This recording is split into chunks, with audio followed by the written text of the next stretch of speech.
Hello and welcome. My name is Angie Holden and I'm the blogger behind the Country Chic Cottage.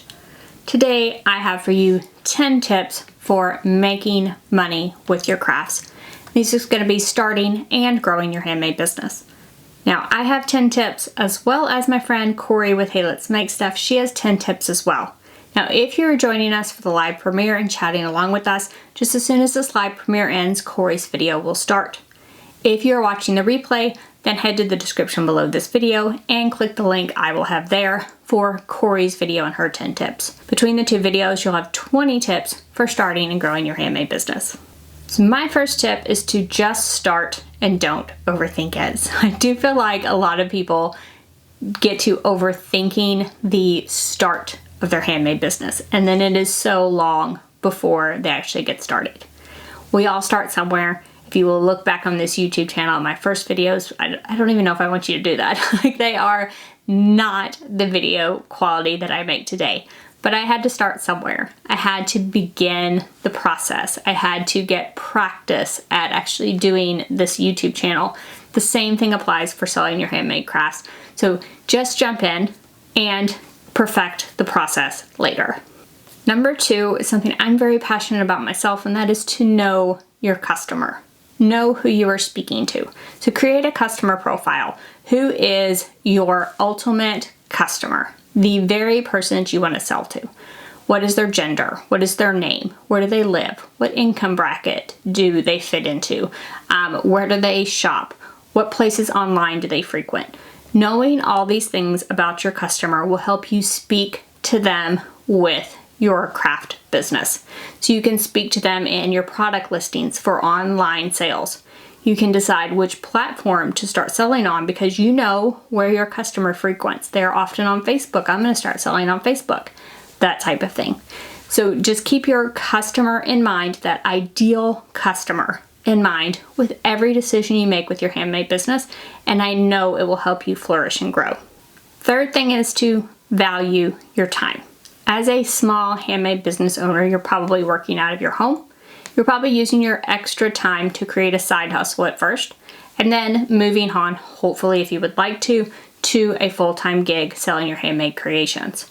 If you do not put value on your time and value your time just like you would if you were going to a place to work, that you will find that you will often get distracted by other things that people want you to do. You find that other people do not value your time. So they will ask for things for free or huge discounts because you're not valuing your time. They won't either. So be sure to put a value on the time you spend on your business, whether that's pricing the products that you create or just valuing the time and saying, hey, with your family, this is my business hours and I need to work on my business. We will have this set business hours and these set family hours, so we will do that during those family hours. Now, I tend to be flexible with that because that's one of the benefits of running your own business, that you can be flexible, but still have that time set aside and value that time as time that you work on your business. Number 4 tip is to know the laws and regulations in the state, country, locality that you live in. The laws vary widely, like even within the United States, there are state laws, there are local laws that all apply to the type of business you run, as well as things like sales tax and things like that. You do want to be made aware of those. One of your best assets here is the Small Business Association wherever you work, because they will be familiar with the laws right where you are, because they do vary so widely from location to location. Next up is don't be afraid to promote yourself and to just frankly brag on yourself. This can often be hard for a lot of people. So value your work and don't be afraid to shout it from the rooftops that this product is awesome. So don't be afraid to brag on yourself and promote yourself, because that will be what you need to do in order to get the word spread about your products and sell as much as possible. The next couple are kind of about making yourself stand out from the crowd. The first one I'm going to say is to use video to stand out from others. Now, video is obviously something I'm passionate about. I have a YouTube channel. I love it. So it is one of my passions itself. But I also want to encourage you to get over the fear of video. Just grab your phone, start shooting video, do Instagram stories with video, shoot an Instagram reel. Just some place to get started. Remember that first one, just get started.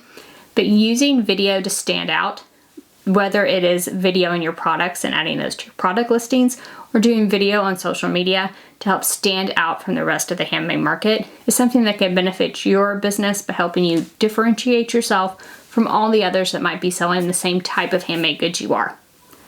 And the next one is photography. Again, great photography can help you stand out.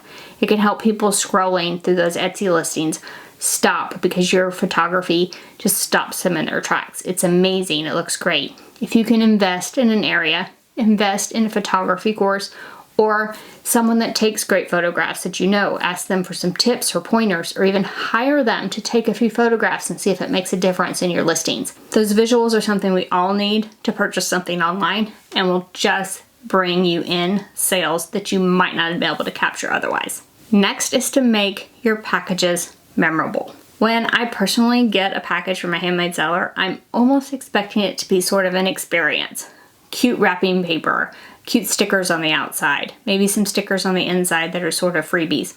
Just anything you can do to make your packages really stand out.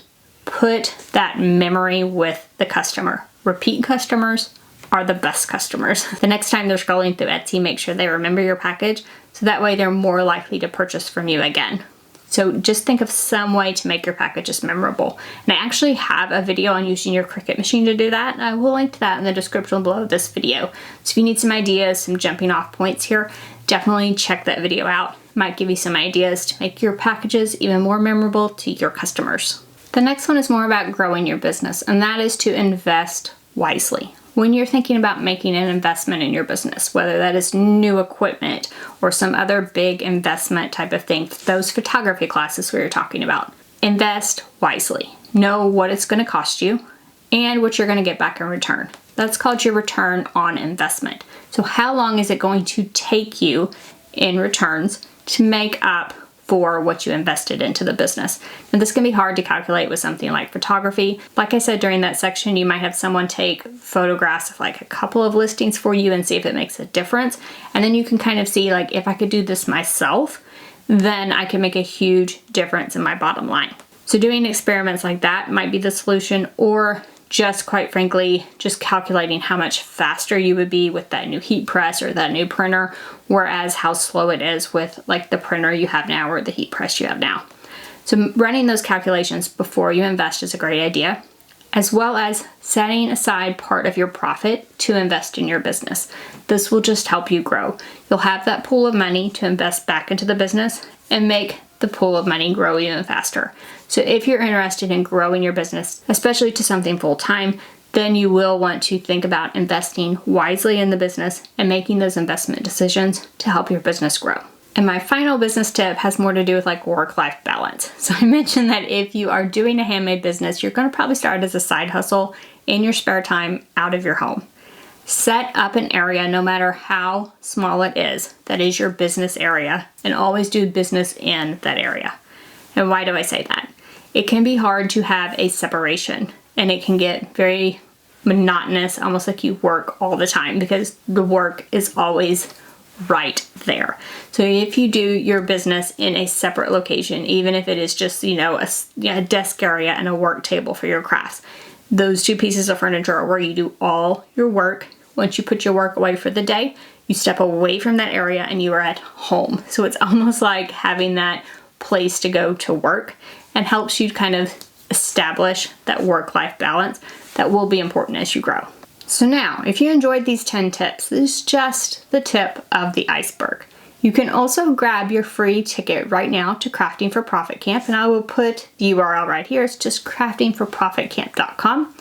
Crafting for Profit Camp is where Corey and I, so you will hear from Corey in a minute, but Corey and I gather together top experts in handmade businesses, and we teach you how to start as well as grow your handmade business, and yes, turn your crafts into profit.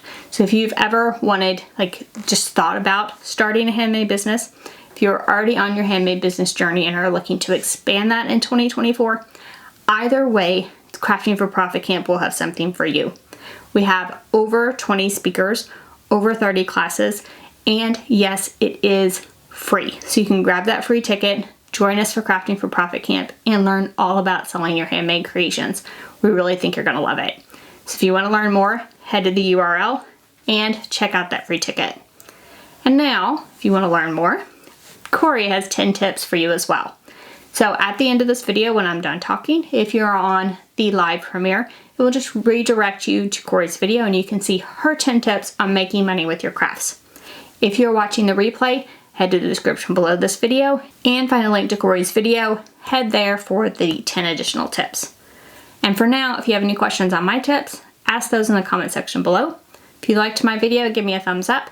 And if you haven't already, hit subscribe on my YouTube channel. I have crafting videos just like this one every single week, and trust me, you don't want to miss any of those. So thank you all so much for joining me. I'll see you next week. Bye-bye.